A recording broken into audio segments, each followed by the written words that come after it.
Millionaires have 10, 20, sometimes 50 different streams, each taxed differently, each with loopholes attached, each capable of being manipulated through deductions, credits, and strategic timing. When most people think about taxes, they think of something automatic and unavoidable. You earn a salary, the government takes its share before the money even hits your bank account, and you're left with whatever is left. It feels normal because that's the system we were raised in. But what if I told you this system, this way of earning, paying, and surviving, is actually the least efficient, most heavily taxed method in the entire economy? That the way ordinary people earn money is fundamentally different from the way wealthy people earn theirs. And that difference alone explains why regular people struggle and millionaires seem untouchable. The truth is simple. The government taxes income, not wealth. And the wealthy know this extremely well. They structure their financial lives not around earning income, but around controlling assets. Assets behave differently in the tax system. They can lose value, depreciate, require maintenance, produce expenses, and generate losses that look bad on paper, but actually help reduce taxes dramatically. Meanwhile, your salary can't depreciate. You can't say, "My job wore out this year, so reduce my taxes." The system treats your money as fixed, predictable, and taxable, without any wiggle room. The problem gets even deeper. Most people only have one source of income, their job.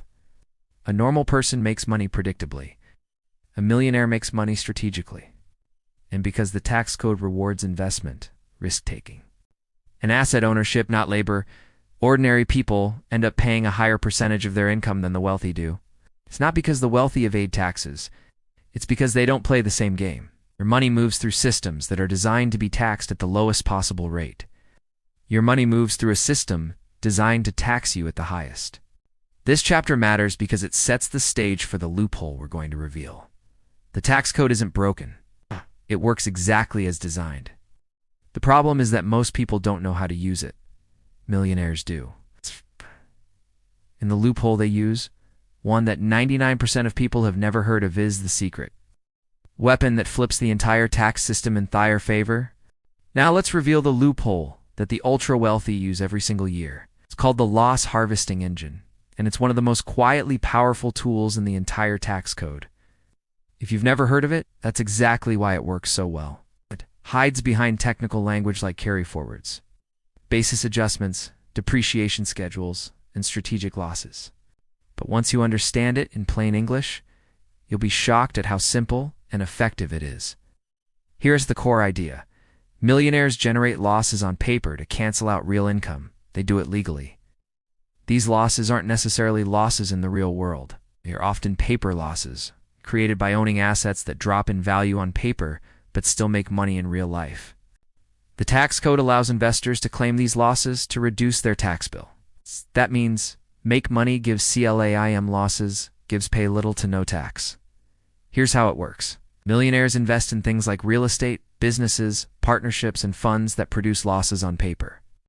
A real estate property might cash flow positively, meaning it's earning money every month, but the IRS still allows the owner to claim depreciation, which counts as a loss. So even though the investor is earning money, they report a loss on their tax return. That loss can cancel out other income. And it gets even better. The IRS allows loss carry-forwards, which means if a millionaire has more losses than they need in 1 year, they can save them like storing tax credits in a vault and use them in future years. Some wealthy people have enough loss carry-forwards to wipe out taxes for a decade. They also engage in tax loss harvesting, where they intentionally sell losing investments to lock in losses, then buy similar investments immediately. This resets their cost basis, lets them claim losses, and still keeps them invested in the market. This is the engine, constantly generating losses, using them strategically, and stacking them year after year. It turns taxable income into nearly untaxed wealth. Most people never learn about this engine, but millionaires use it so consistently that it's practically a standard part of their wealth strategy. Let's bring this loophole to life with a real, easy-to-understand story. Imagine a wealthy investor named Daniel. Daniel owns several rental properties, a small chain of businesses, and a portfolio of stocks. On paper, You might think he would owe a massive amount of taxes. After all, his investments bring in hundreds of thousands of dollars every year. But Daniel knows the tax code, he knows the loopholes, and he uses the loss harvesting engine to legally bring his taxable income down close to zero. Here's what happens. Daniel buys a rental property for $1 million. Even if that property earns $5,000 a month in rental income, the IRS allows Daniel to claim depreciation. Depreciation means the property loses value every year on paper, even if its real value is going up. That depreciation might equal $30,000 or more per year. It's a $30,000 loss he can claim, even though the property is making him money. Now multiply this across multiple properties. Daniel owns 10. That's $300,000 in depreciation losses every year. Already he has enough losses to erase taxes on other income. But he doesn't stop there. Daniel is also invested in a business partnership. The business reinvests profits into growth, meaning it shows a loss on paper even though revenue is increasing. If this loophole is so powerful and so beneficial to the ultra-rich, you might wonder why the government allows it to exist at all. Why hasn't it been shut down? Why does the system actually encourage this type of behavior? The answer is simple but important. The government rewards people who grow the economy, not people who simply work jobs. The purpose of the tax code is not only to collect revenue, it's to guide behavior. It gives tax breaks to people who take risks, build housing, invest in companies, create jobs, and stimulate growth. These activities benefit the entire nation, so the government offers incentives in the form of deductions and loopholes to keep money flowing into productive parts of the economy. Real estate investors get depreciation because the government wants people to build and maintain housing. If investors stop investing, construction stops, rent prices skyrocket, and the housing market collapses. So the government rewards real estate owners with paper losses. Businesses get deductions because they hire workers, pay suppliers, and innovate. A business that shows a loss on paper may still be contributing enormously to the economy. So the government lets business owners claim these losses to encourage continued investment. Investors get tax loss harvesting benefits because the government wants people invested in the markets. A strong stock market helps stabilize the entire economy. So the government gives investors incentives to stay invested even during downturns.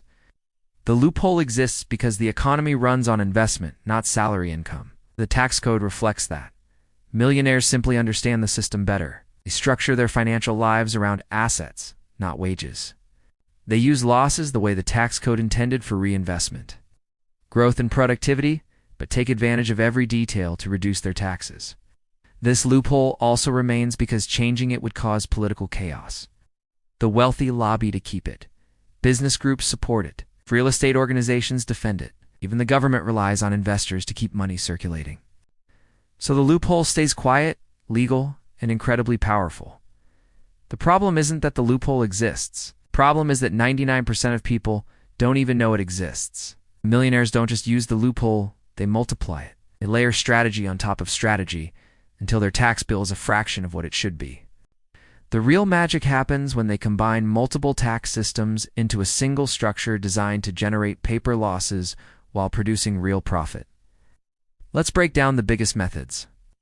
First is real estate depreciation stacking.